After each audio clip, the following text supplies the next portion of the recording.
الله الرحمن الرحيم.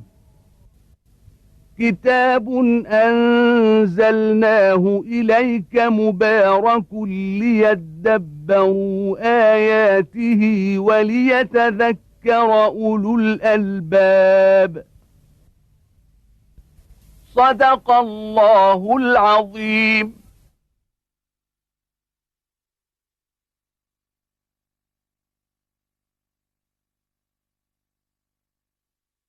الحمد لله نحمده ونستعينه ونستهديه ونستغفره ونعوذ بالله من شرور أنفسنا ومن سيئات أعمالنا. من يهده الله فلا مضل له ومن يضلله فلا هادي له، وأشهد أن لا إله إلا الله وحده لا شريك له، وأشهد أن محمدا عبده ورسوله. أما بعد، فإن خير الكلام كلام الله تعالى، وخير الهدي هدي محمد صلى الله عليه وسلم، وشر الأمور محدثاتها، وكل محدثة بدعة، وكل بدعة ضلالة، وكل ضلالة في النار. وبعد، فيقول الله تبارك وتعالى: قل سيروا في الأرض ثم انظروا كيف كان عاقبة المكذبين.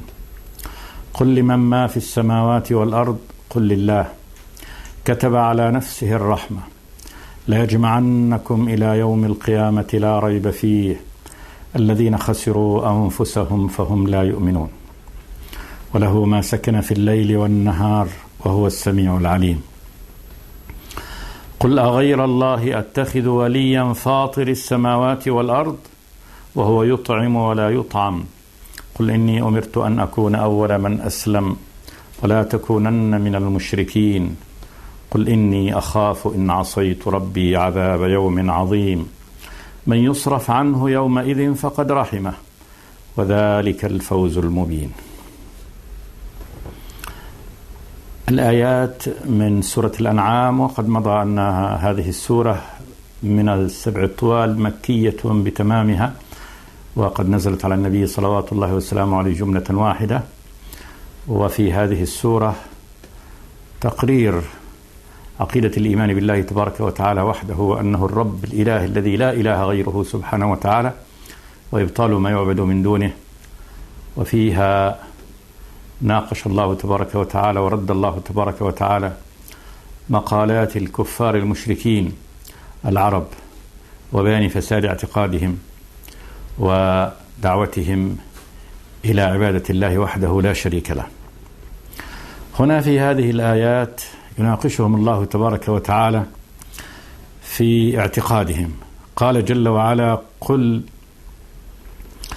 قل لمن ما في السماوات والأرض. أمر من الله تبارك وتعالى لرسوله في مناقشته وجداله الكفار: قل لمن ما في السماوات والأرض.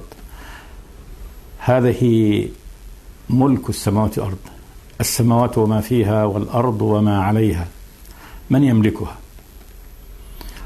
من خالقها ومن المتصرف فيها؟ قل لمن ما في السماوات والأرض. ثم جاب: قل لله، وذلك أنهم مقرون بذلك. وهذا إنما هو في الجواب جواب ما يقرون به. قل لله، وذلك أنهم كان العرب المشركون يقرون بأن الله تبارك وتعالى هو خالق السماوات والأرض. قل لله يعني ليس الأمر كذلك، وهم يعرفون الله تبارك وتعالى وأنه رب هذه السماوات والأرض. قل من خلق السماوات، ولئن سألتهم من خلق السماوات والأرض ليقولن الله. قل من رب السماوات السبع ورب العرش العظيم فسيقولون الله. قل أفلا تتقون. قل لمن ما في السماوات والأرض قل لله. ثم قال جل وعلا: كتب على نفسه الرحمة. هذا إخبار منه بما قد لا يعلمونه هو. كتب الله تبارك وتعالى على نفسه الرحمة. الكتابة تأتي بمعنى الفرض والإلزام، كما في قول الله تبارك وتعالى: كتب عليكم الصيام وهو كره لكم، وقوله: كتب عليكم القتال،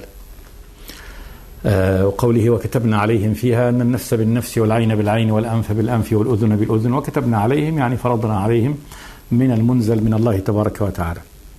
والله تبارك وتعالى كتب على نفسه الرحمة، بمعنى أن الله تبارك وتعالى يعني في صفاته سبحانه وتعالى قد يعني أوجب هذا على نفسه سبحانه وتعالى، ولا أحد يوجب على الله تبارك وتعالى شيء. يعني لا أحد يفرض على الله تبارك وتعالى فرضا، وإنما هذا أمر قد يعني أوجبه الله سبحانه وتعالى على نفسه. كتب على نفسه الرحمة. الرحمة بمعانيها، فالرحمة الشاملة لكل عباده، فكل عباده إنما هو قد نالته رحمة من رحماته، رحمة الخلق والإيجاد والعناية والتربية، فهذه رحمة منه سبحانه وتعالى. فالله وسع كل شيء رحمة، كل شيء مخلوق قد وسعته رحمة الله تبارك وتعالى في الخلق والإيجاد والتدبير والرزق. ثم الرحمة الخاصة، وهذه بالمؤمنين، وهي رحمة هدايتهم وتوفيقهم إلى مرضاته سبحانه وتعالى. ثم رحمة قبل هذه الرحمة كذلك، وهي رحمة البيان والإيضاح والإعلام والبلاغ، وهذه لكل الخلق. فإن الله لا يعذب حتى يبعث رسولا سبحانه وتعالى، ولا يعذب إلا بعد البيان وظهور الحجة. فكتب على نفسه الرحمة، رحمة خلقكم وإيجادكم، ورحمة البيان لكم ودعوتكم إليه سبحانه وتعالى، وكذلك رحمة الهداية لمن سلك طريقه سبحانه وتعالى. كتب على نفسه الرحمة، وإنزال القرآن من رحمته سبحانه وتعالى، وحجاج هؤلاء في اعتقادهم إنما هو من رحمة الرب تبارك وتعالى. ثم قال جل وعلا: لا يجمعنكم إلى يوم القيامة لا ريب فيه. لام القسم المؤكدة، لا يجمعنكم، والله لا يجمعنكم جميعا إلى يوم القيامة، اليوم الذي يقوم الناس فيه لرب العباد سبحانه وتعالى، لا ريب فيه، لا شك فيه. وهذا التأكيد بكل هذه المؤكدات، اللام الموطئة للقسم، والنون التوكيد الثقيلة لا يجمعنكم إلى يوم القيامة، وتأكيد هذا بأن هذا الأمر لا ريب فيه، وذلك حتى يتفطن أولئك المكذبون ويعلمون أن هذا حديث الرب سبحانه وتعالى، وهذا خطابه لهم، وهذا تأكيده سبحانه وتعالى. لا يجمعنكم إلى يوم القيامة لا ريب فيه، ومن رحمته هذا الجمع، وذلك ليجازي كل عامل بما عمل. فإن الذي آمن واتقى الله تبارك وتعالى وقام يحتاج أن تناله رحمة الله تبارك وتعالى في دخوله الجنة. لا يجمعنكم إلى يوم القيامة لا ريب فيه. ثم قال جل وعلا: الذين خسروا أنفسهم فهم لا يؤمنون. الذين خسروا أنفسهم فهم لا يؤمنون، لم ينالوا هؤلاء هم الذين لم ينالوا رحمته سبحانه وتعالى، وذلك أنهم لا يؤمنون، لا يصدقون. بعد هذا الإخبار وهذه الأدلة لم يحملهم هذا على مجرد التصديق، طبعا التصديق والعمل بالتصديق هذا معنى الإيمان. ثم قال جل وعلا: الذين خسروا أنفسهم. أكبر خسارة، أعظم خسارة، خسارة النفس. فإن الإنسان قد يخسر ما ملك، يخسر ماله، يخسر أهله، يخسر وطنه، يخسر أي أمر من الأمور التي يعني تنضاف إليه. أما أن يخسر نفسه ذاته فهذه أعظم خسارة. وخسارة النفس هو بإيرادها المكان الذي لا تموت فيه ولا تحيا، تعذب عذابا سرمديا خالدا لا يحيا فيها في هذا المكان حياة تنفعه، ولا يموت موتا يريحه ويستريح، بل يظل على هذا النحو أبدا عياذا بالله. إنه من يأتي ربه مجرما فإن له جهنم لا يموت فيها ولا يحيا، لا يموت موت يستريح به ولا يحيا حياة تنفعه. فهذا أكبر خسارة. والله يقول: ألا إن الخاسرين على الحقيقة الذين خسروا أنفسهم وأهليهم يوم القيامة، ألا ذلك هو الخسران المبين. فالله يحذرهم في هذه الآية، يقول اللهم الله يعني اعلموا أن ربكم الله الذي خلق هذه السماوات والأرض وأنتم تقرون بذلك، هو قد كتب على نفسه الرحمة، ومن رحمته أنه يعني يدعوكم إليه سبحانه وتعالى، وأنه سيجمعكم إلى يوم القيامة. هذا أمر قد قطعه الله تبارك وتعالى يعني أبرمه ولا مرد له. لا يجمعنكم إلى يوم القيامة لا ريب فيه ثم اعلموا هذا بقى الذين خسروا أنفسهم فهم لا يؤمنون. ثم قال جل وعلا وله ما سكن في الليل والنهار. وله لهذا الإله الرب الذي له ما في السماء والأرض له ما سكن في الليل والنهار. السكون ضد الحركة، ويأتي السكون بالراحة والنوم، والحركة معلومة. والمخلوق كل المخلوق هو بين هذين الأمرين لا يتعدى هذا، إما سكون وإما حركة، يعني إما في سكون وإما في حركة. وهذا يشمل كل المخلوقات، فإن كل المخلوقات إما ساكنة وإما متحركة.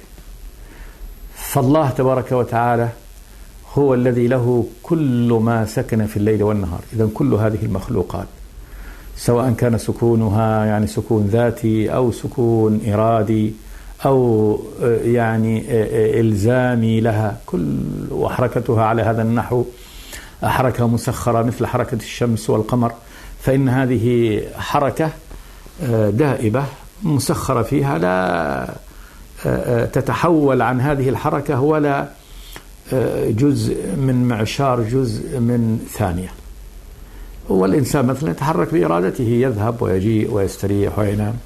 فسواء كانت حركة يعني دائبة كحركة الليل والنهار، حركة الشمس والقمر، حركة هذه النجوم والكواكب، حركة منتظمة دائبة في مسار واحد، أو يعني حركة إرادية، كل ما سكن في الليل والنهار من مخلوق كله لله تبارك وتعالى. وله ما سكن في الليل والنهار. والليل والنهار هو كل الزمان، هذا الزمان كله، إذا له الموجود كله في الزمان كله سبحانه وتعالى.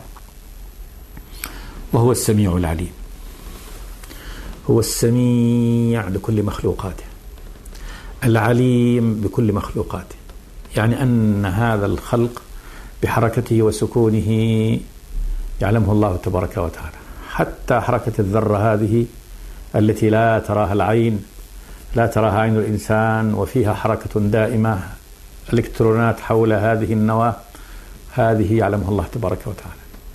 كل ما دق أو جل من حركة النجوم والكواكب والمجرات، من حركة الذرة الصغيرة، كل هذا بسمع الله تبارك وتعالى وعلمه. لا يغيب عن الله تبارك وتعالى صغير أو كبير من خلقه. فله ما سكن في الليل والنهار، وهو السميع العليم. عنده مفاتح الغيب لا يعلمها إلا هو، ويعلم ما في البر والبحر، وما تسقط من ورقة إلا يعلمها، ولا حبة في ظلمات الأرض ولا رطب ولا يابس إلا في كتاب مبين. إذن هذا الرب الذي يعني هو على هذا النحو من صفاته سبحانه وتعالى، قال جل وعلا بعد ذلك قل أغير الله أتخذ وليا فاطر السماوات والأرض وهو يطعم ولا يطعم قل إني أمرت أن أكون أول من أسلم ولا تكونن من المشركين. هذا الرب الذي هذه صفاته لا ينبغي لعاقل أن يتخذ من دونه أو يتخذ غيره وليا له. قل أغير الله أتخذ وليا، سؤال للإنكار ولتوبيخ هؤلاء. قل لهم، قل لهؤلاء المشركين أغير الله أتخذ وليا. الولي في لغة العرب هو من قام بينك وبينه علاقة تجعله يواليك وأنت تواليه. والولاية الحب والنصرة والإعانة والحمو، يعني أن يحمو له وأن يقوم له. فالولي الحميم هو الذي يحمو ويغضب إذا أصيب وليه بشيء. والعرب تطلق الولي على الأخ لأن في علاقة الأخوة، أخ النسب، وكذلك الحليف بينهم حلف، فيقول أولياء هؤلاء ديت. والمولى يقولون مولى على يعني العبد المعتق فنم وليه، لأن هنا في ولاية بين يعني السيد وبين من أعتقه من عبيده. وكذلك يعني السيد بالنسبة للعبد والعبد بالنسبة للسيد. الله سبحانه وتعالى هو ولي الذين آمنوا، وذلك لما قام بين العباد والمؤمنون بين العباد المؤمنين وبين ربهم سبحانه وتعالى من الإيمان به ومحبته سبحانه وتعالى. فإن الله ولي عباده المؤمنين كما قال جل وعلا: الله ولي الذين آمنوا يخرجهم من الظلمات إلى النور. قل أغير الله أتخذ وليا، يعني بمعنى أنه ناصر ومحب، يعني أحبه، أسير في طاعته، أقوم له. قل أغير الله أتخذ وليا فاطر السماوات والأرض. فاطر السماوات والأرض بمعنى أنه هو الذي بدأ خلقها سبحانه وتعالى، فطرها خلقها، كما قال ابن عباس: ما كنت أعلم فاطر السماوات والأرض إلا بعد أن تنازع عندي أعرابيان في بئر، فقال أحدهما: أنا الذي فطرتها. أنا الذي فطرتها، يعني أنا الذي شققت هذه البئر أو الأرض، أنا الذي شققتها. فعلم من هذا معنى فاطر السماوات والأرض. فاطر السماوات والأرض وهو يطعم ولا يطعم، وهو أي هذا الرب الإله سبحانه وتعالى يطعم عباده. فعامة الخلق لا تعيش إلا بالطعام، والله تبارك وتعالى لا يطعم، يعني لا يرزق من العباد. وفي القراءة الثانية لا يطعم بمعنى أنه بالبناء للفاعل، بأنه لا يعني يحتاج إلى الطعام سبحانه وتعالى، بل هو الغني سبحانه وتعالى، بل المخلوق هو الذي يحتاج إلى الطعام، وأما الله تبارك وتعالى منزه عن هذا.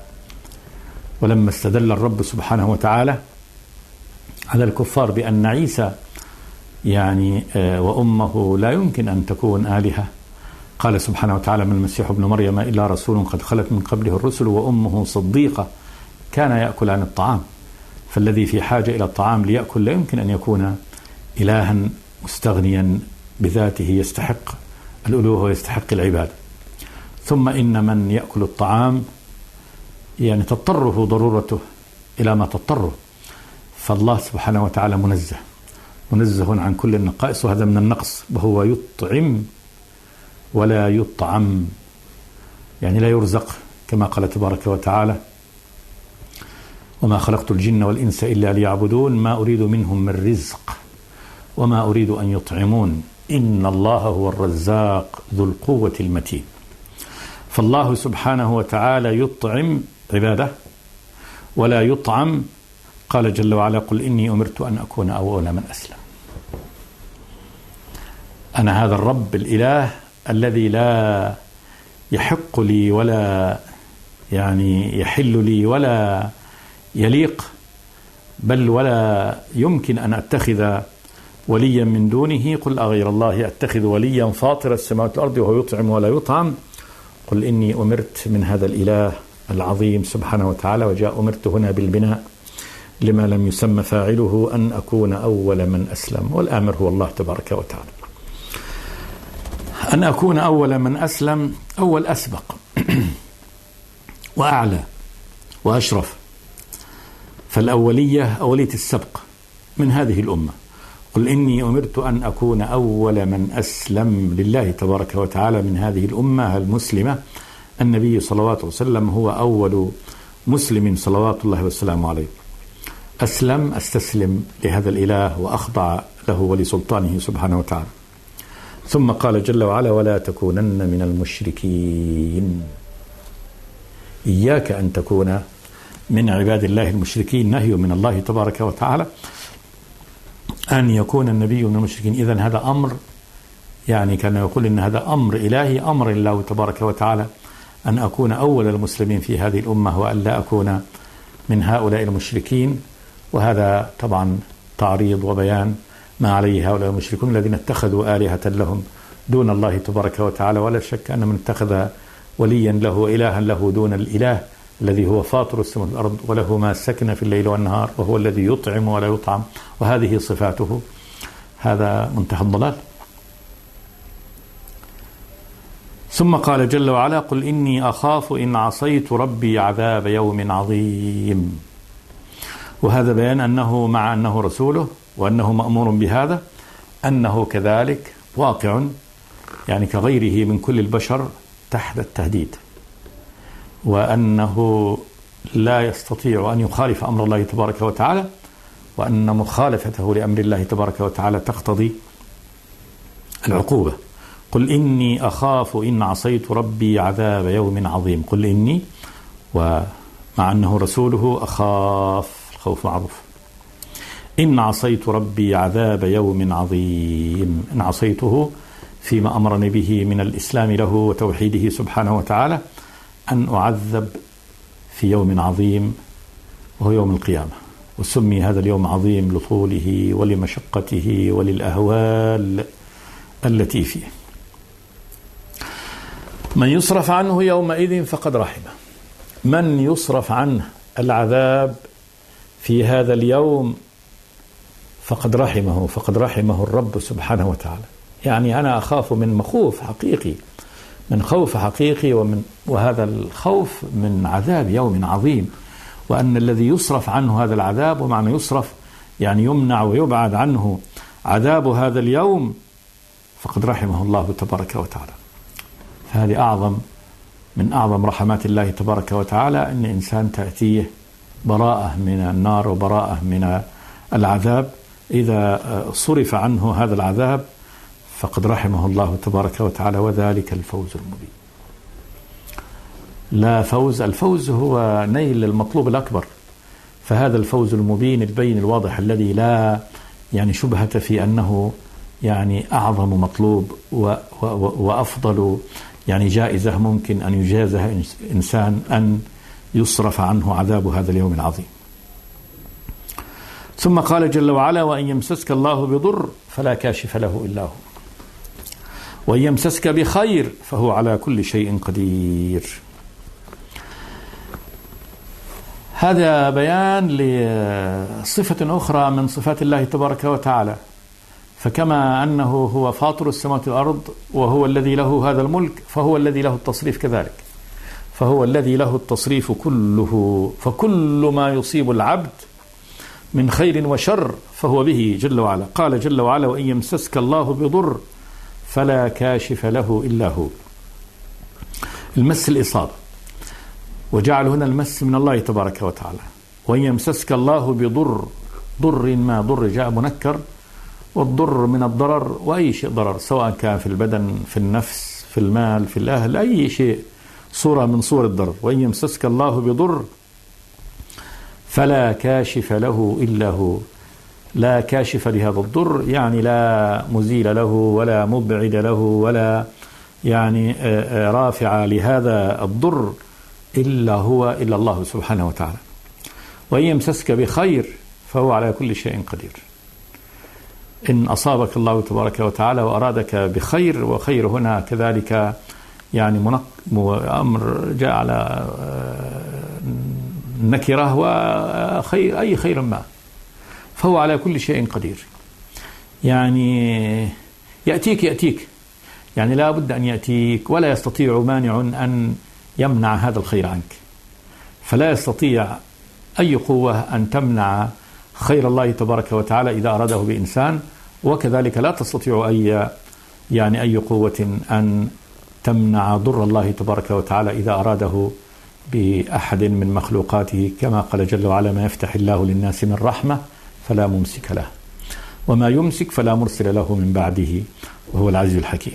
وقال النبي صلى الله عليه وسلم فيما أوصى يعني ابن عمه ابن عباس، قال: يا غلام اعلم أن الأمة لو اجتمعت على أن ينفعوك لم ينفعوك إلا بشيء قد كتبه الله لك، ولو اجتمعوا على أن يضروك لم يضروك إلا بشيء قد كتبه الله عليك، جفت الأقلام وطويت الصحف. ثم قال جل وعلا: وهو القاهر فوق عباده، وهو الحكيم الخبير. وهو الرب سبحانه وتعالى القاهر فوق عباده. القهر الغلبة والأخذ بالشدة، وعدم يعني ترك الفرصة لأي تصرف إلا بمشيئة القادر القوي.